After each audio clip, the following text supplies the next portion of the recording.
Good evening प्यारे बच्चों, welcome back to your channel Vidyanandan sir. आज हम chapter 5 periodic classification of element करने जा रहे हैं। इससे पहले हमने ऑलरेडी अपलोड किया हुआ है chapter number 4 carbon and its compound, जिसके पूरे के पूरे क्वेश्चंस, उसके important very very important question भी हमने अपलोड कर लिया है। Without wasting time now let's get started here. देखिए, सबसे जितने एलिमेंट्स हमारे पेरियोडिक टेबल में अवेलेबल हैं उसकी संख्या है 118। So there are 118 elements which are available in the modern periodic table. उसमें से 94 एलिमेंट्स इस नेचर में पाए जाते हैं एंड रिमेनिंग 24 एलिमेंट्स इंसान ने बनाए हैं। They are called transuranic element. आगे देखिए, अब क्लासिफिकेशन करने की प्रक्रिया इतनी आसान नहीं थी। साइंटिस्टों ने इस पे मेहनत किया है और उस साइंटिस्ट का पहला साइंटिस्ट जिसने मेहनत किया, his name was Dobereiner. His name was Dobereiner. ये नॉर्मली पूछ लिया जाता है। He was from German and he was a chemist. उन्होंने क्या किया, एक अपने नाम पे ही डोवेरिनर्स ट्रायड का इन्वेंट किया। और डोवेरिनर्स ट्रायड है क्या? डोवेरिनर्स ट्रायड का मतलब है उन्होंने 3 एलिमेंट्स लिए और यह 3 एलिमेंट्स को ले करके उन्होंने क्या फिगर आउट किया। 3 एलिमेंट्स लिए, जैसे यहां पे लिथियम लिया हुआ है और पोटेशियम लिया हुआ है। इन तीनों एलिमेंट्स का एटॉमिक मास लिया। What did he take? He take atomic mass. और इन दोनों एलिमेंट का मतलब first element and third element का एटॉमिक मास लेकर के उसको 2 से डिवाइड किया, मतलब एवरेज। तो वो जो निकल के आएगा that will be the atomic mass of middle one. Got it? I am repeating again, atomic mass of the first element and third element को 2 से डिवाइड करने के बाद जो एवरेज आएगा that will be the atomic mass of the middle one. इसी को हम बोलते हैं डोवेरिनर्स ट्रायड। एग्जाम में ऐसे आते हैं कि कैल्शियम दे देगा, स्ट्रोंशियम दे देगा, बेरियम दे देगा और पूछेगा कि is it a Dobereiner's triad, तो आप बोलेंगे yes. Calcium, bromine and iodine similarly. He was the first man to say कि platinum was used as catalyst. Platinum का इन्होंने रिसर्च किया और उन्होंने बताया कि प्लेटिनम को हम कैटलिस्ट के रूप में इस्तेमाल कर सकते हैं। इसके बाद दूसरे साइंटिस्ट आते हैं, दैट इज न्यूलैंड। ये कहां के थे? He was from England. ये इंग्लैंड के रहने वाले थे और इन्होंने क्या बताया? Newland law of octaves. क्या बताया इन्होंने? Newland law of octaves. इसके अंदर में क्या होता था? इसमें फर्स्ट एलिमेंट और 8th एलिमेंट, जिस तरीके से हमारे इंडियन म्यूजिक में होता है सा re ga ma pa dha, you can see it here also. Sa re ga ma pa dha ni, these are the 7 elements, जैसे hydrogen, lithium, beryllium, boron, carbon, nitrogen, oxygen. उसके बाद जो 8th एलिमेंट रहेगा फ्लोरीन, वो क्या रहेगा? इन दोनों की प्रॉपर्टी सेम रहेगी बेटे। Means first element, first, second, third, fourth, fifth, sixth, seventh and then it will be the 8th element. इन दोनों की प्रॉपर्टी क्या रहेगी? सेम रहेगी। If you start from here, suppose it is 1 आपने ले लिया, 1 2 3 4 5 6 7 8 मैग्नीशियम, तो बेरिलियम मैग्नीशियम की प्रॉपर्टी क्या रहेगी? सेम। ऐसा इन्होंने बताया। किसने बताया? न्यूलैंड ने बताया। और ऑक्टेव्स क्यों बोलते हैं? क्योंकि all 8th element are same, they are having the same properties. I hope you got the idea. Okay, मैं इसमें मेन चीजों पे फोकस कर रहा हूं। अब इसकी डिमेरिट क्या है बेटा? डिमेरिट है इसका कि Newland law of octave was applicable only up to calcium. जो लाइटर एलिमेंट्स थे केवल उसके लिए एप्लीकेबल था। एंड आफ्टर कैल्शियम, याद रखना, कैल्शियम के बाद यह एप्लीकेबल नहीं था। Is that clear? It was assumed by Newland that only 56 elements existed in nature. इन्होंने दिमाग में यही लगाया था कि केवल 56 एलिमेंट्स ही नेचर में एग्जिस्ट करते हैं, लेकिन नहीं। आई टोल्ड यू ना, how many elements are existing this days? 94 elements.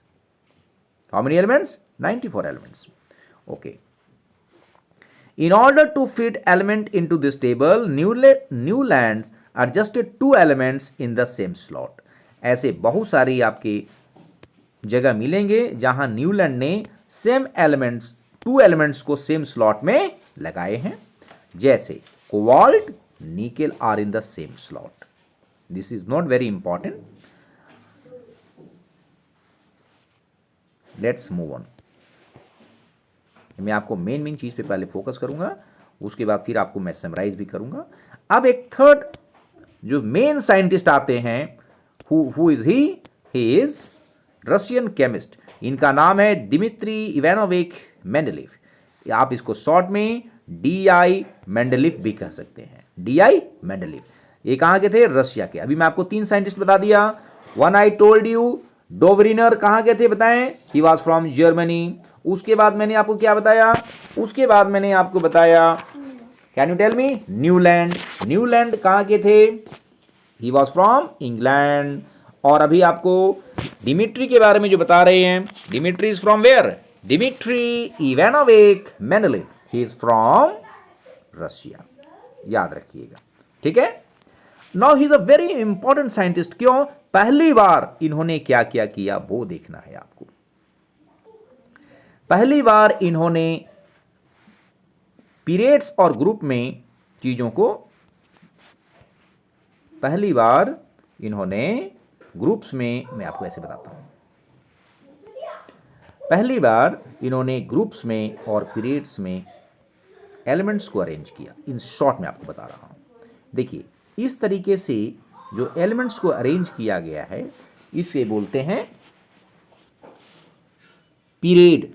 क्या बोलेंगे? पीरियड। सो इट वाज 1 2 3 4 5 6 हमारे पीरियड्स थे। How many periods were there? 6 periods. ये सब पीरियड्स हैं, दीज आर पीरियड्स, राइट। और ग्रुप्स इतने थे, कहते हैं 1 2 3 4 5 6 7 8 groups. How many groups were there? There were 8 groups and 6 periods. याद रखिएगा बिल्कुल। और कितने एलिमेंट्स थे जिसको इन्होंने अरेंज किया है? They were 63 elements. Please remember it, 63 elements were there जिसको इन्होंने अरेंज किया। पहली बार जो अरेंजमेंट किया, that was based on atomic mass. किसमें बताइए? Atomic mass. I am repeating it please. Dmitri Ivanovich Mendeleev जो रशियन केमिस्ट थे, इन्होंने कितनी पीरियड बनाए? 63 एलिमेंट्स थे, उसको उन्होंने 1 2 3 4 5 6 पीरियड में लगाए। और ग्रुप्स थे 8। इस तरीके से 8 ग्रुप्स थे। अंडरस्टूड? Is it clear? और किसके बेस पे अरेंज कर रहे हैं? भाई हर चीज का एक बेस होता है ना अरेंज करने का। आप अपनी क्लास में बैठते हैं तो कभी कभी ये हो सकता है कि अल्फाबेटिक नंबर से आगे से पीछे बैठना शुरू कर दें। हो सकता है कि आपकी हाइट कम हो, फिर जो लास्ट वाला बच्चा उसकी हाइट ज्यादा हो, इस तरीके से बैठा, मतलब कोई ना कोई ऑर्डर होगा। तो यहां पे ऑर्डर क्या है? Atomic mass. जिसकी एटॉमिक मास कम रहेगी वो पहले, एटॉमिक मास जिसकी ज्यादा है दूसरे नंबर पे, एटॉमिक मास उससे ज्यादा है तीसरे नंबर पे, चौथे, इस तरीके से चलता रहेगा। Is that clear? शाबाश। उसके बाद ये जो एलिमेंट्स अरेंज किए गए, जो एलिमेंट्स इन्होंने अरेंज किया, ये एलिमेंट्स को, ये देखिए मेंडेलीव पीरियोडिक टेबल है ये। Please look at this. इन्होंने जितने भी एलिमेंट्स लगाए, अरेंज किए, सब के सब सभी एलिमेंट को रिएक्शन कराते थे, एक हाइड्रोजन से और दूसरा ऑक्सीजन से, और उसी के बेस पे ये सब एलिमेंट्स को इन्होंने अरेंज किया। देखिए R2O, R का मतलब होता है कोई भी एलिमेंट, R का मतलब एलिमेंट, इसे रिएक्शन। R का मतलब क्या मतलब हो गया? एलिमेंट। यदि मैं यहां पे RO लिखा है, RO, तो इसका मतलब क्या हो गया? मैं C लिख दिया तो बन गया CO। Is that clear? R H लिखा है, यदि तो मतलब सी और एच, इज दैट क्लियर? यदि H2 है तो H2 लिख दिए इस तरीके से। शाबाश। अब हम दोबारा तसल्ली से एक चीज़ और पे ध्यान देते हैं। आप यहाँ देखिए, हाइड्रोजन, लिथियम, सोडियम, पोटेशियम, फिर beryllium, magnesium, calcium, boron, aluminium, इस तरीके से देखिए आप, ये 1 2 3 4 5 6 7 8, these are what, these are the what, these are the groups. ये सब क्या है? ग्रुप्स हैं। और ये पीरियड है, देखिए 1, ये पीरियड 1 है, देख रहे हैं आप यहाँ पे, पीरियड 1, देन 2, 3 एंड सब्सिक्वेंटली नीचे भी है, देखिए आप, this is press 3 4 5 and 6। Is that clear? Nice. इस तरीके से हम अभी हमने अब केवल 3 चीज हमने पढ़े हैं, 3 साइंटिस्टों के बारे में हमने पढ़ा। पहला साइंटिस्ट हमारा नाम है डोवरिनर। डोवरिनर ने क्या दिया? अपनी ट्रायड दिया, डोवरिनर्स ट्रायड। दूसरा दिया है न्यूलैंड्स लॉ ऑफ ऑक्टेव्स। और तीसरे व्यक्ति हैं जिनका नाम है डिमिट्री इवानोविच मेंडलिक। ये 3 साइंटिस्ट हैं जिनकी कंट्रीब्यूशन के बारे में बताया हूं। अब अगली हम बात करेंगे इनकी अचीवमेंट और इनके डिमेरिट के बारे में, और वहां ढंग से बताएंगे। तब तक आप इसको रिवाइज कर लें। And thank you very much for joining it. और इससे प्रीवियस जो वीडियोस हैं उसको आप जरूर देखें, सो दैट आपकी कंसेप्ट बिल्डअप हो जाएगा। And I will try to complete your chapters within 2 days. So remain in touch with me, and thank you for watching. Thank you very much once again. Okay, bye. Take care of yourself.